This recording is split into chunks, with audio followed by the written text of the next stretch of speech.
This is the Dealer Playbook, Episode 7 with Troy, Turbocharge Your Life, Spring. Here we go. You're dialed in to the Dealer Playbook Podcast, where it's all about winning auto dealer strategies that deliver proven results. And now your hosts, Robert Weissman and Michael Cirillo.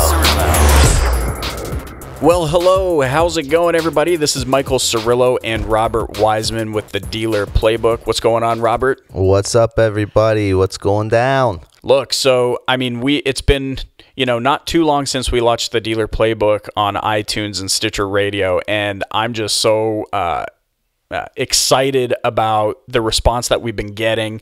So many people are talking about the Dealer Playbook. They're sharing it. They're taking pictures of them listening to it in their cars on their way to work. So I just wanted to quickly shout out everybody. Thank you so much for the support that you are giving us. Don't forget to leave us your feedback and visit our website, thedealerplaybook.com. And again, thank you so much.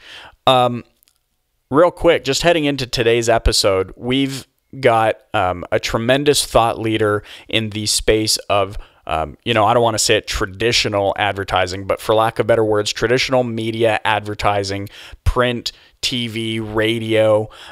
Troy Spring is with us today. He's the founder of Dealer World Advertising. He's also has the credentials of working inside the dealership at the same time as being a vendor, which gives him a unique perspective from both sides of the fence. But Troy is an incredible thought leader. He's also a part of the Unfair Advantage Automotive Mastermind group with Tracy Myers, which you guys should definitely check out. But just an all-out fanatic when it comes to helping dealers reach higher levels of success through their advertising efforts. And so I'm excited to get into this episode with him today. Robert, you've been in touch. You've met Troy on several occasions. What can you tell us about him real quick? Troy Sharp, man. He's he really blew me away when I met him down at the mastermind in Charlotte, and his thoughts, and just he really made me understand traditional media a lot more and how to use it properly, and that's what he's going to do here today, guys. So with no unless you have any objections, man, I'm ready to dive in and give it to him. Let's do it. Let's jump in. Enjoy it, guys. Troy Spring. Okay, everybody, and we are back, and like I said, we are here with, he's become a friend of mine, great, smart guy. Like I said, Troy Spring. He's co-founder with Tracy Myers, who you can catch on episode 3 of the one of my favorite gigs to go to, the Unfair Automotive Advantage Mastermind Group, what goes down in Charlotte, and I think there's, hey, Troy, is there any openings left on that thing, or are you guys maxed out, or what? No, you know what? We actually do have some seats still available in June. As you well know, in case they don't, this is a membership type of event. This is not a 20 group, and it's not a conference. So you have, if they want to apply and they want to check it out, see what Tracy and I are doing down there in Charlotte, it's www.unfairadvantagemastermind.com. Yeah, and sorry guys to throw something in your face right away, asking you for something, but this is something. No, you know what? You've been there and you love it there. So, and with a limited amount of seats, it's good to apply. It is. It's a great time, and I mean, you'll leave with some things you can put in action right away, which, in fact, speaking of that, is what we're going to accomplish for you today. So anyway, Troy Spring, he is actually founder of Dealer World, which is a full-service advertising company, obviously, for auto dealers.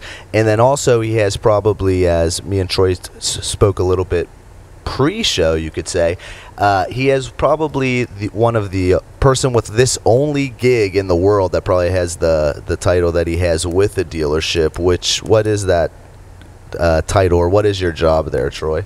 Well, I would call myself the part-time manager. 3 years ago, Dealer World took on a consulting job of a store that was struggling, only about 18 miles away from my house. Make a long story short, it went incredibly well. The owner and I get along fantastic. He was absentee. So I just basically run the store part-time. My advertising agency is a mile down the street. I'm a very, very fortunate man.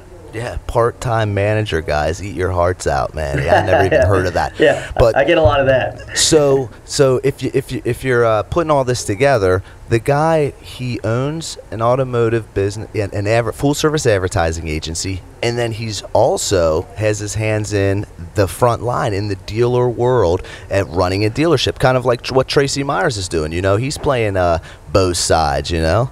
I think that might actually, Robert, I think that might actually be one of the reasons Tracy and I get along so well. You know, at the end of the day, it is fun to be on the vendor side and the dealer side. And not only is it fun, but, you know, I find that it's really rewarding and it's helpful. I mean, it just helps me see both sides and understand both sides, you know, better than most. Yeah, I can only imagine. So here to get you guys to what we're here to talk about today, and especially from never meeting Troy in person and knowing much about like really what he has going on, just being friends with him on Facebook, which I'm sure most of you are. I met him down at the mastermind group, the Unfair Advantage in Charlotte, and he spoke a lot, and we all, so it's a big conversation in there like we have here, and he made some awesome points and showed a lot of great statistics on I'm a big, and Michael too, we're as digital nerdy as they come, on traditional marketing and advertising, and it really opened me up, blew my mind, and I've actually seen, you know, some great results from this from friends of mine. So Troy, with traditional marketing today in the dealer, you know, like some of your dealer clients, I mean, and competitors that you see, where are auto dealerships struggling? Why are people saying that traditional's dead? Is it because they're not getting results, or it's just what they think they should be saying or doing is going digital? Well, you know, I just spoke last week out in Colorado about this, and the point I'm about to make really resonated with the dealers I spoke to. Everything in digital is analytics. You can track your VDPs, you can track web hits, you can track leads. You know, everything, it's just about metrics and analytics and being able to track things. And most of the people that are higher up in dealerships, general managers, sales managers, etc., you know, you kind of can, it's easy to get sucked into those metrics. And at the end of the day, you know, you look at that and you say, you know, am I selling more cars? And the answer probably is yes, but are there better ways, or are there other ways on top of everything that you're doing digitally that you should still be doing in the traditional media world that are going to bring you strong return on investment? And to be frank, you know, I don't know that we should still be using those words, digital and traditional. I mean, they really just need to blend together, and one can play off the other. You know, and I'm going to give you an example right now that might help us get through the rest of this interview. You know, everybody's heard of GoDaddy.com. You know, I mean, think about the fact that that's one of the largest, you know, online. I mean, that's a digital company, right, Robert? You know, right, yeah. Michael? You know, but where did you hear of them? Where did you hear about them? You heard about them on a Super Bowl ad on television. That would have been my answer. Yeah. Right. I mean, that's where most people would say. Same thing with Monster.com. You know, same thing with Auto Trader. I mean, that one really hits home in our industry. You know, Auto Trader, you know, since they got rid of their paper publication and they're going really completely digital, what most people don't really think of is how they advertise their digital medium, and they increase their television spend ridiculous amounts. So there's a lot of play even on the third tier level from the auto dealers to do the same thing the big boys are doing. GoDaddy, Monster, Auto Trader, etc., where they're using traditional media to really push people to sites. And we can still do that. We can do it, you know, tier 1 does it, tier 2 does it, and even at the dealer level, tier 3. It's a really incredibly good strategy that a lot of guys are missing out on. Well, and if you look at just the progression of media and advertising from, you know, 100 years ago, you find that people make room for, I'll use it the last time in the interview, I think the quote-unquote traditional media. I mean, radio was supposed to kill theater. TV was supposed to kill the radio. Internet was supposed to kill it all.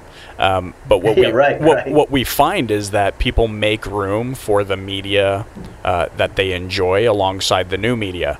And so I love what you're saying here, because I mean it really resonates the fact that I don't foresee a time when there won't be value in print, in TV, in radio, because we often find that it's when we consume information from those sources that drives us to perhaps going online and moving into the digital space.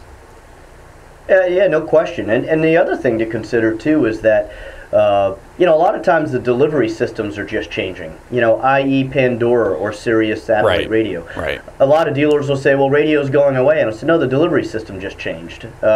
You still got to write a very strong, compelling message of a radio spot with great creative in order to be on those mediums to make them work. Same thing with pre-roll. I mean, pre-roll really is nothing more than a television spot that's played before you watch something on the internet. So, how is pre-roll? Are you seeing good results in pre-roll? Robert, we don't really use it a lot. It's not one of my favorite things to use, although I would say that it does work. Don't get me wrong. We're having really good luck with cable, small cable networks in certain towns. We're having really good luck on radio. From a digital standpoint, we don't really use a lot of pre-roll. And again, I'm sure there's a lot of people out there that say they're having crazy good success with it. I don't doubt that. But we typically will look at in a tool, and we designed this thing, to just go a little bit deeper. We designed a tool here at Dealer World called Advestigate, and what Advestigate does is allows us to put in every single metric of an ad. How many people is it going to reach? How frequently are they going to see the spot? How good is the creative? How much competition are you up against? Et cetera, et cetera, et cetera. There's about 17 different things that go into the formula. And then the back end of the thing scores it and tells us whether or not it's a good buy. And a lot of times, pre-roll for us doesn't score very well in Advestigate because there's no frequency. Meaning that the customer sees that pre-roll spot and they see it for 5 or 6 seconds. It's invasive. They didn't really want to see it, and they click out. They click the skip button, and the chances of seeing that spot a second time are pretty slim. Versus on cable, where we're really playing a lot of TV spots still.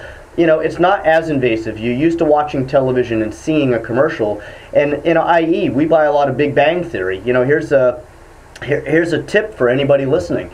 If you're buying cable spots, don't buy all over the place. Buy something that has a really good, viewership, and just own it. Own it, baby. So what happens is if you're watching Big Bang Theory and you're watching the marathon, I want to be in every single one. So you've seen me 1 hour, 2 hour, 3 hour, and then maybe tomorrow you see me again, and then maybe next week you see me again. Now there's a frequency of 5.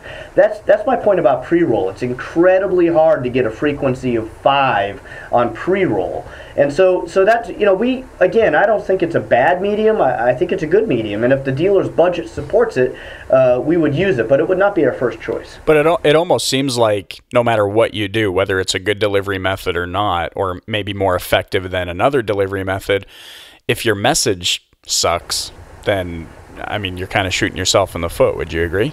Yeah. And, here's the other issue, right? If you really dive deep into that's a good point.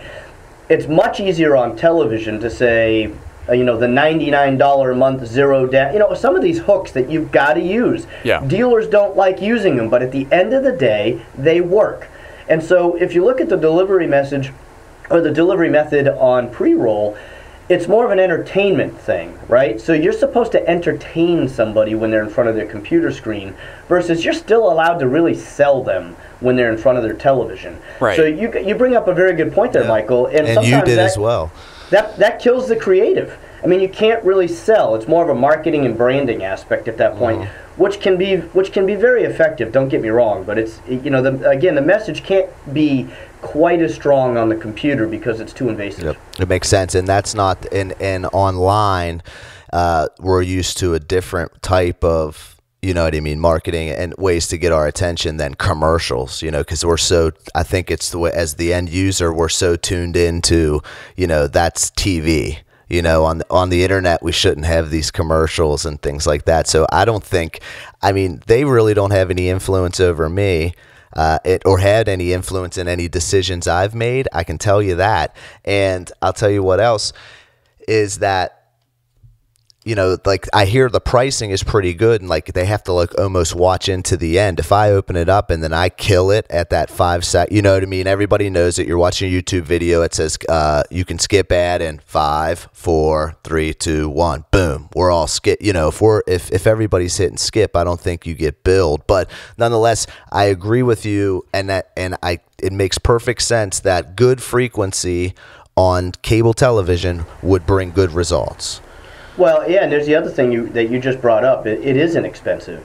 You know, you could probably buy, let me just throw out a number, 35,000 views of pre-roll for $1,000. Yeah. So, you know, what a dealer hears 35,000 views and 35,000 plays for $1,000, and they get sucked in and they go, you know what, that's a lot of plays. Let's do that. It's only $1,000, and I'm getting 35,000 plays. The other thing to remember on pre-roll is it's one viewer per view. Yeah. So, you know, if you're watching Big Bang Theory in the right market, you might have 900 people watching that one commercial. You might have 9,000 people watching that one commercial. Right.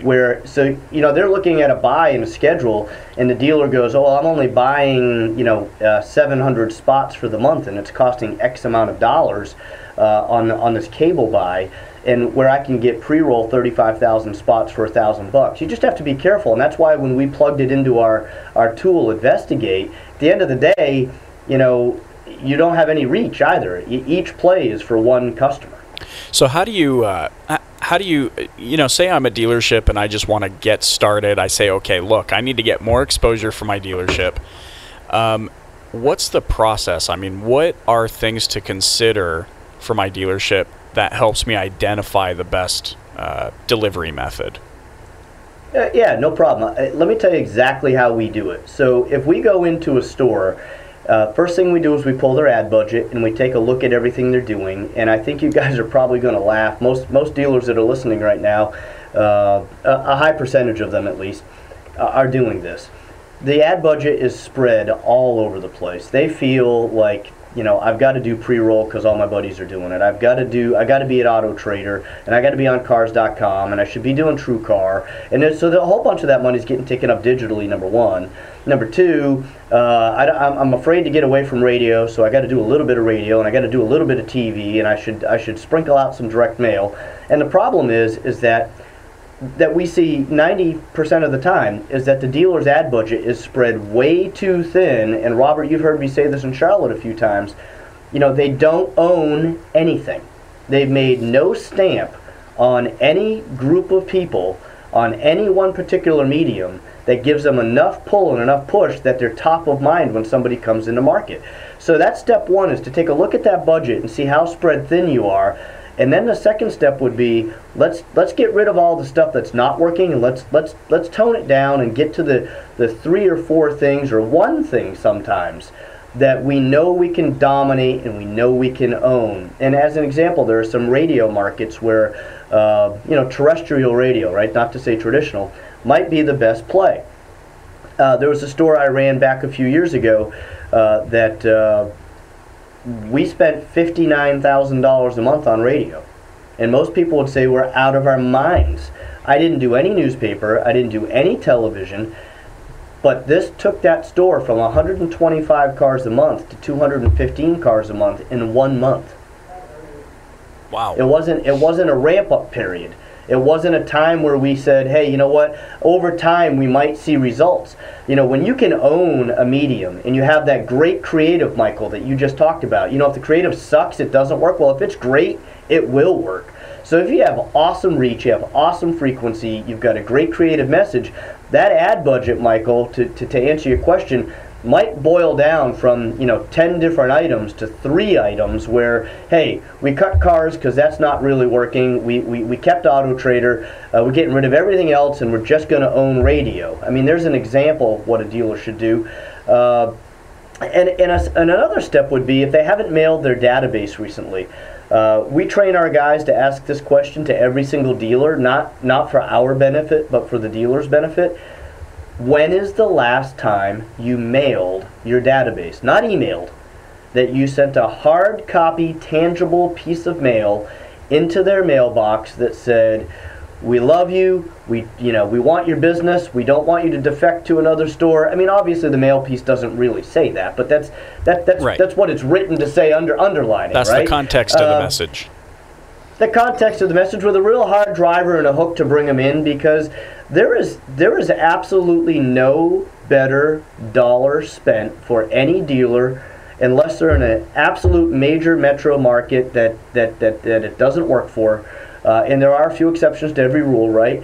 But to answer your question, really the first thing I would do would be I would get back in the direct mail business, because there is no other dollar spent that can provide that ROI, in particular in about 70% of the markets across the country. Awesome. So, Okay. and you know what? You've basically answered my next question, which is I'm thinking it's a no, but you said a couple of things. You said, what's the hook to bring them in? And you also, previous to that, mentioned newspaper.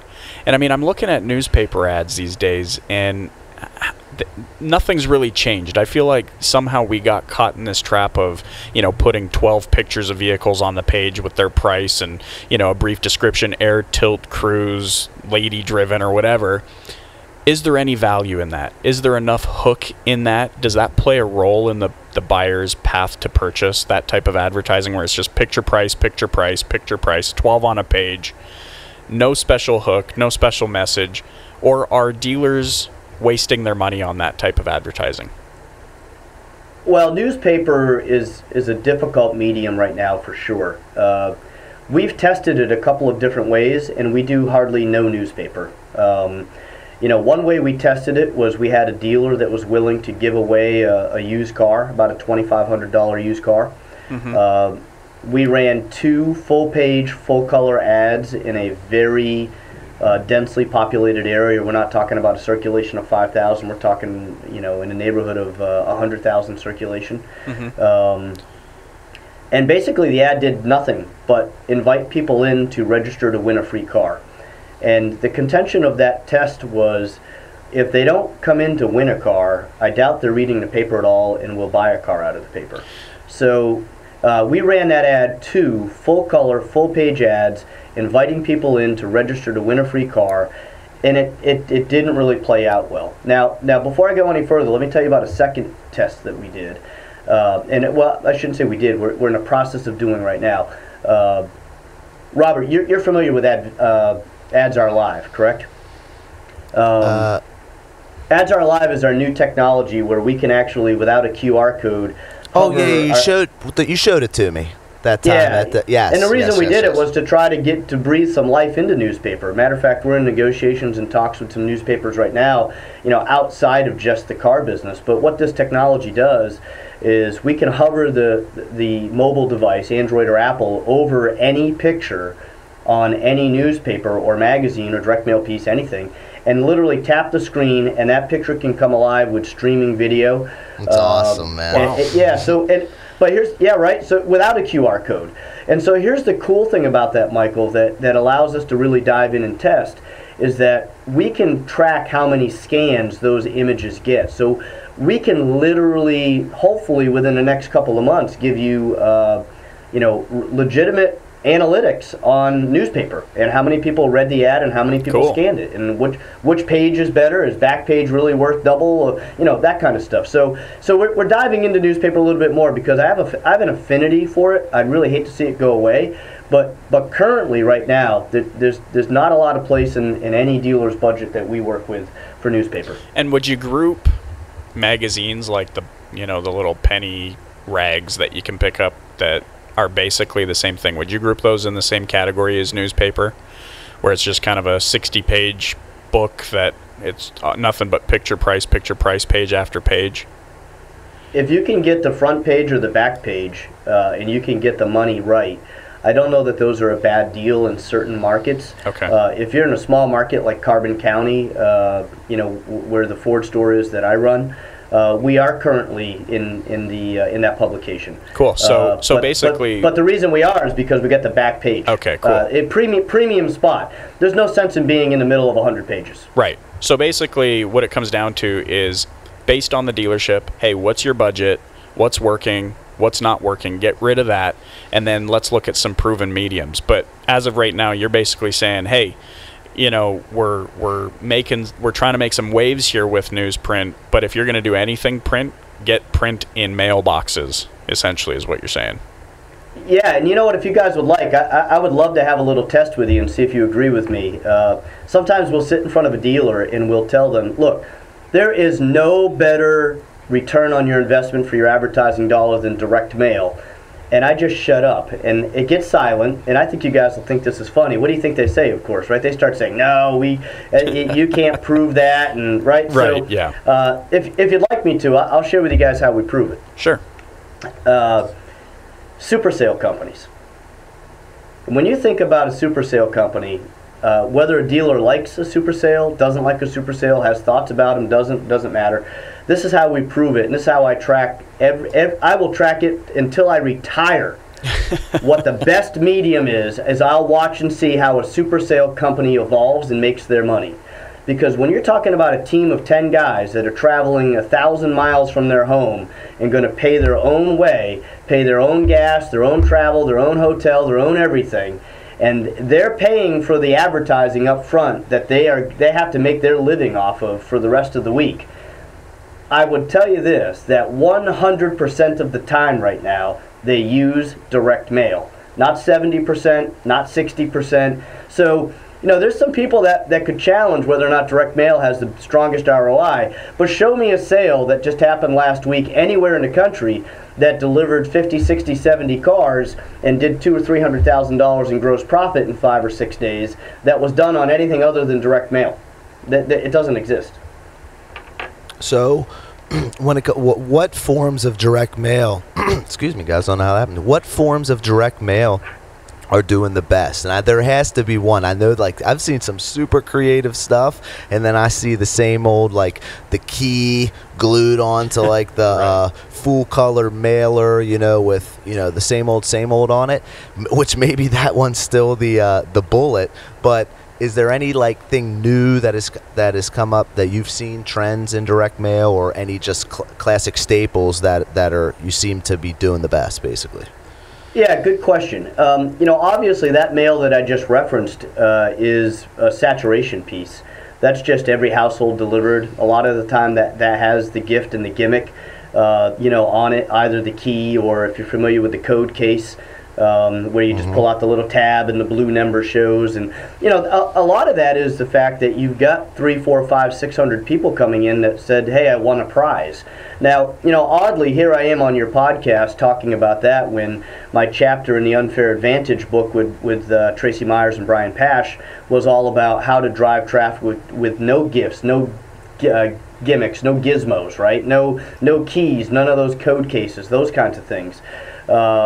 So, to answer your question directly, I would say, unfortunately that gift and gimmick mail does work. I'm not a real big fan of it, but it drives traffic and it converts. But there are ways to do it without. Number one is your database. If a dealer hasn't mailed his database, and if anybody is in here, and I think we already said this, in listening to this podcast, if you run a franchised store and you have not mailed your database in 6, 7, 8 months or longer, a surefire way to have a great weekend is to clean up that database, run it through national change of address, deduplicate the names, make sure you're left with a clean list, and then, Michael, we're going to go back to it again, right? Make sure that you have a very strong creative piece that has a compelling reason to visit the store. Make it time sensitive, it's urgent, it ends on Monday. And you will have traffic. Your customers will respond, and it'll be one of the best returns on investment that you'll get in any advertising that you can do. There's no better list than your current database. It's in the year 2014, you're saying, right? I'm telling you, right now, today. I believe you. And are you segmenting this list, or is it just kind of a top-level initiative? Like, hey, I don't know what the hook would be, but are you approaching the whole list, or are you saying, out of this list, I'm going to look at, who's a young family, or who? Do you know what I mean? Do you know what I'm getting at? Oh, no, absolutely. Yeah, sure. I personally am a fan of touching the entire database, and I have some opposition that I'll share with you. I mean, I never say I'm completely right about everything, but I think if they bought a car from you, a lot of times I'll go back 18 months, so we're not wasting our money on somebody who just barely bought a car and they've only made 12 payments. But we'll go back 18 months and then we'll just mail everyone.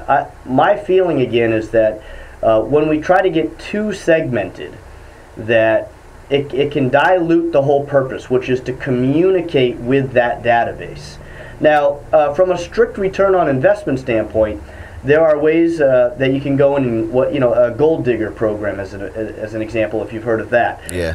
Where you can go and equity mine, and you could say, hey, this guy, I can send him a direct mail piece, and this is pretty cool. Think about this: you're at home and you're driving a 2010 Camry, as an example, and you get a piece of direct mail in the mailbox that says you can upgrade to a 14, lower your payment with no money down, and it's all legitimate, factual data that has been pulled from the database, bounced off a black book, bounced through a leased profit machine, and then all that data can be on one direct mail piece. That's pretty strong.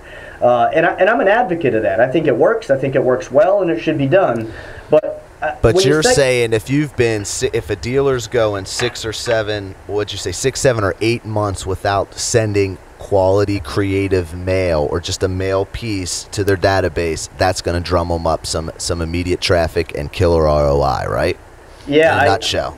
I believe that you should keep your current customers from defecting before you go after new customers. Okay, so to kind of like bring us out, because we appreciate everybody taking the time to tune into us and for you, Troy, doing this. But okay, so we went back to a lot of the creative and the how important it is for the message to be compelling, to have good calls to action. Why don't you take us out with what needs to be in there? What does that content need to consist of? What is going to get them the best results that help the dealer kind of write their own message? Okay, yeah. I mean, I'll even go one step further and tell you that it really should go to the brand. One of the things absolutely, yeah. Yeah, well, one of the things that we do, and I think we do it really well, is we're able to take a store and give it a personality. That Ford store that I told you about, it's not necessarily about the message of $99 a month and 0 down and, good credit, bad credit, all that kind of jazz. It's really not about that. How we turned that store around so fast was we gave it a personality. There was nobody in the front lines, of those ads. We created a mascot. We call him the Boss. He looks like he's wearing a suit jacket. He's got parted hair. He looks smart. He's wearing glasses, but he's got a big, huge mascot head. And every single thing that we do, whether or not it be a billboard around town, a direct mail piece, or a television ad, or even signage on the lot, everything is based around the creative that says Lee Heighton Ford, where the boss says yes. And we have branded that so well that we can't even take that mascot down to a football game anymore because the kids just are all over him. To give you an example, he's got a Facebook page. You look him up, LF Boss, LF_Boss. He's got over 500 friends, and he's a mascot. I would say the first thing to help a dealer would be make sure your store has a very solid personality. You know who you are. You're instantly recognizable in any medium. And then the secondary message would be, what is the offer? And on a lot of dealers put the offer before the personality. And I think you really got to put the personality before the offer. Think about Tracy Myers, and think about, look up Tracy Myers, my good friend, my partner in Unfair Advantage Mastermind Group. Look anything up of him about Frank Myers Automax. He put the personality before the offer. And they are absolutely killing it down there. Mm-hmm. Fact. All right. So the offer. What comes after the offer? Consistency, right? So if you have a really strong personality as a store, i.e., Lee Heighton Ford, where the boss says yes, that's the personality. Then might be the offer. The offer could be 1 week. We ask the boss, hey boss, are you really going to approve almost everyone this week? Yes. So he says yes. So it's consistent with our message and our theme. Hey boss, are you really delivering 2014 Ford Fusions for only $99 a month this month? Yes. So he's always saying what our personality was. We work the offers into the personality, and then we're extremely consistent. We haven't gone away from it, and we won't. Because that you confuse people. You guys will laugh about this, and I know I tend to ramble a little bit because I get so passionate about this. Thanks for letting me talk about it. But think about this. How many times have you had a dealer say, well, what we did last weekend, we didn't have any traffic. We've got to change that up. That crap's not working anymore. And, I see a lot of dealers, that first problem was they're spread too thin. They're all over the place, and the ad budget's just, very dicey. And then the second biggest problem that they have is they're not consistent. They haven't developed that personality, in which case is a problem to begin with. And the second problem is that, every other month they sound different to the consumer. And that's confusing, and they'll never get a foothold in the market if they're going to sound different every month. They're not giving themselves enough time to track, measure, analyze, and improve. They're just kind of shooting from the hip. Branding. Yep. Well, and the unfair thing, not to use that, no pun intended there, but the unfair thing to that dealer really, and to any advertiser is, if you do a really strong buy, I don't care what medium is, but let's use radio as an example. I'll have dealers say, well, how long before we see results? I'll say 1 week. If you don't see results in 1 week based upon the buy that we put together, they may not like the cost even, but they're going to get results out of it. They're going to get ROI. When you do the right formula buy and you get enough reach and you get enough frequency and you have a very strong, compelling message, that will provide results immediately. It doesn't need to ramp up. And that's what dealers, are missing, because they get the buy wrong, then they get the creative wrong. How many dealers do you think, we have our own radio studio here, which, by the way, is where I'm sitting right now, because you guys said to be quiet. But, how many dealers do you think, they buy a radio flight from the pretty girl that brought them in brownies, and she's been in 7 times, and they're like, you know what, she gave us a deal, they're going to give us a remote, it's only $2,500, let's try that one radio station and see if it works. And so they do this $2,500 buy, and they don't want to spend any more money, so they have the radio station do the creative. And then, Michael, you could tell me, for the most part, I don't want to tell every radio station that the creative's bad, but it's not high-end, crazily, well-written and highly produced material like what we use. Hey, man, so, you know what? I'm comfortable under the bus, so I will say that I have never really heard good creative on the radio. So where do they get this creative then? If their ad agency's not delivering it, well, how can we're going a little bit longer, but that's what I want. How can you assist them with, internally and organically, maybe them creating that creative? What can help them inspire? Where can they get inspired for that? Well, you know what? I don't list any of our spots online to be, I wish I could say, hey, go to, mydealerworld.com and play a couple radio spots. There might be a few there. But we keep a lot of our stuff tight to our chest because we're really proud of it. We search the country over for the right voice talent. And then we have a guy internally that's a really unbelievably good mixer. Not to mention, I write every single one of our spots. So I know that the spot has the personality that we need. We didn't miss anything from the consistency standpoint. We're driving traffic with the hooks and the drivers, and it's so there's a lot that goes into producing a really highly produced spot. I would say this: if anybody wants to hear what I would consider a very highly produced spot, Michael, I'd love your opinion on it. Just email me at Troy. This is the easiest one. Troy Spring. That's TroySpring. Troy Spring at mac.com, mac.com. Just email me there, and I'll send you a couple of spots that we do, a female voice, a male voice, a couple of things that we do. And, let me know what you think of the quality of the production. Awesome. But the last thing to go with that is, it's got to be played over and over and over again. You got to have the reach and you got to have the frequency. All right, one more thing. What about in writing copy? Because I know this is running late, but I want to get them, some good take-homes that I think are very important. And dealers, anybody listening that this is something that they're dealing with. What about in just creative? I meant it across the board, just like coming up with the message and like what kind of, what's the recipe for whether it's whether it's written or I know delivered visual and on radio is different, but so for a mailer, for example, what makes it compelling? Well, I'll go back to the offer, and it depends upon the store. But there are 2 basic offers right now that work. And every dealer is going to say everybody's doing it, so they try to do something else. And again, I know we are a little bit long. Thanks, guys, again for having me. But trade hooks and credit hooks. And not every store should do credit hooks, but trade hooks, credit hooks are stronger than even a payment hook, because nobody really believes they can get a Camry for $29 a month. I've seen those ads all over the place right now, and nobody really believes it. But they want to believe so desperately that their car is so nice that somebody's going to give them $5,000 more than it's worth. More than Blue Book. Yeah. Right. And then if you are a Kia, a Hyundai, a Chevy store or something, and you don't mind being in the subprime market, there are ways to put in a subprime message without becoming a rat house, right? Nobody wants to become the rat house. But you can put verbiage inside your spots that basically say, look, this week we're making credit offers to almost everyone.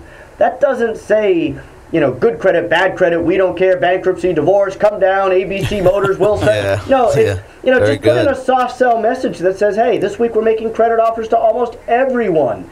And we say it with a certain, panache, in our spots, right, and also in the mailers. Yeah. Awesome. That makes sense. Yeah. Troy. That would be what I would say. Thank you so much, Troy.